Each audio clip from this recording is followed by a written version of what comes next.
All right, so this is a Craftsman lawnmower that I picked up off the side of the road. I don't remember when, it's been a while, but it's likely in need of a new carburetor. I could clean the old one out, but these are so cheap now. It's really more beneficial just to replace the whole thing than it is to spend the time cleaning it out. That said, I am going to save this old one, put it in my box of old carburetors just in case I need parts off of it, or for whatever reason do feel the need to fix one of them up. But until that happens, we're going to be using this cheap Chinese one from Amazon.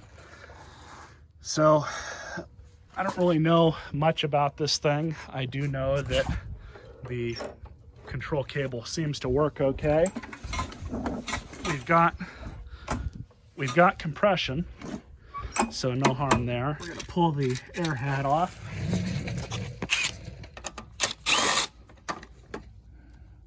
Set that aside. I think I have been into this thing before, but I didn't bother fixing it.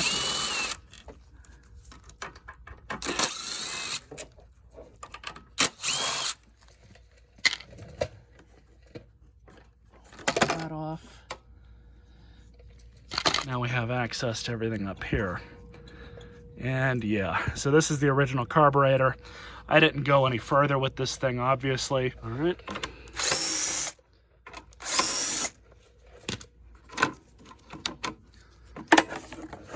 Spider check, nothing.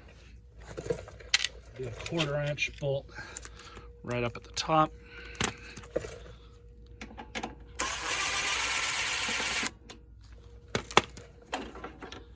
There's that. Yeah, that thing is seized solid. We can do this. No gas, dry as a bone.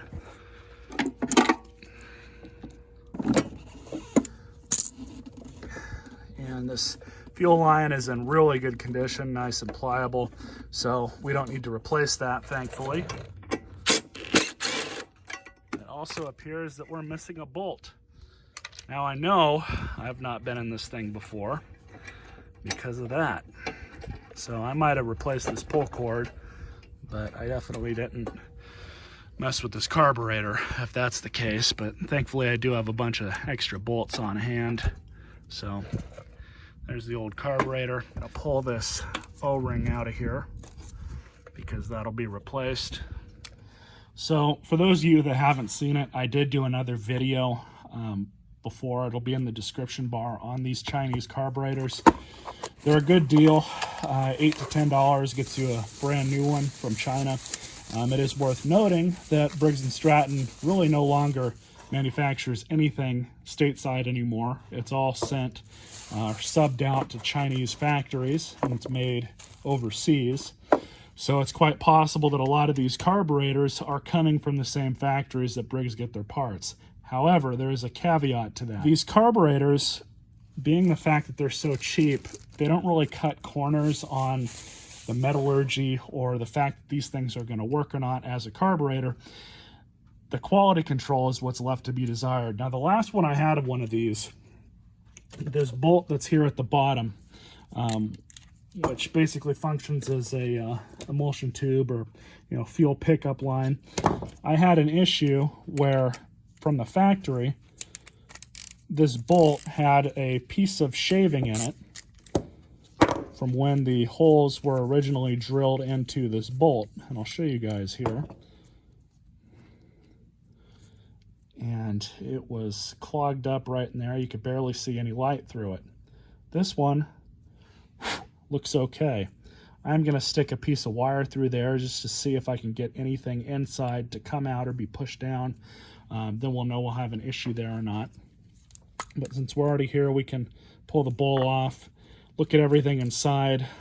You guys aren't going to really be able to see too much, but I'm going to shine a flashlight into here, into the pickup tube, and we're going to make sure that we can definitely see there's no obstructions. Everything else is working all right. We need another bolt, which I may have one here. Appears that I don't, but I know I've got one of those up here. Be that size. I've got so many pieces of hardware, it's almost impossible to keep track of everything, but that's what we need. Grab our new O-ring.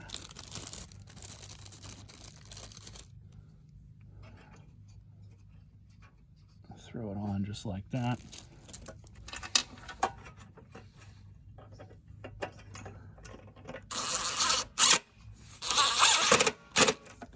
Fuel line back on.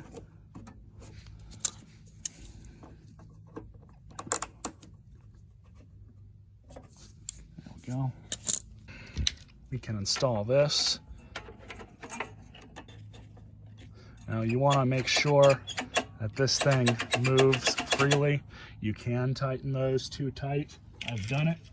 Just a little bit more tightness to it is just fine.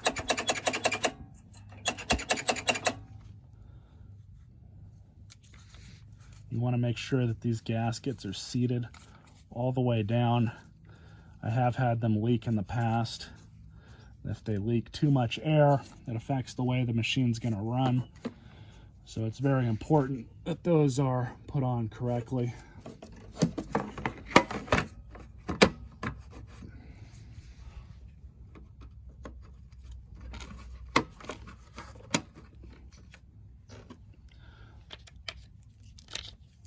Now with these, what I like to do is just start them by hand first to make sure I'm not going to cross thread anything.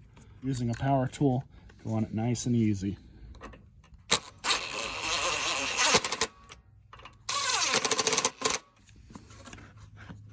I buy these air filters in bulk. There we go.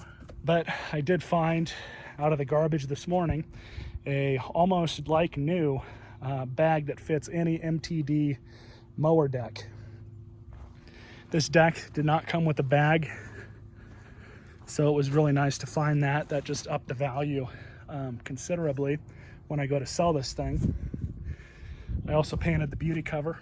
Unfortunately, I did not have and don't have an extra decal to put on it.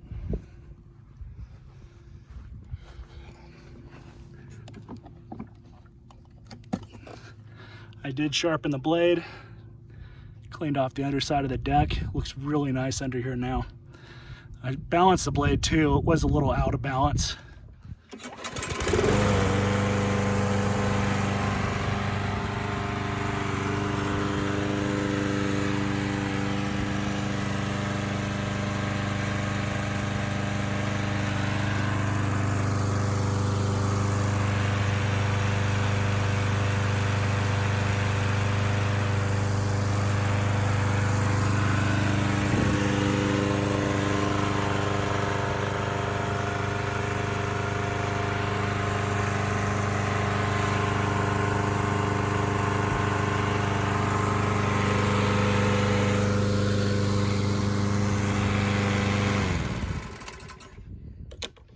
So it runs really good, nice and smooth, no hiccups or burps. Of course, we'll see how it works when it's fully cold, but I don't anticipate that that's going to be a problem.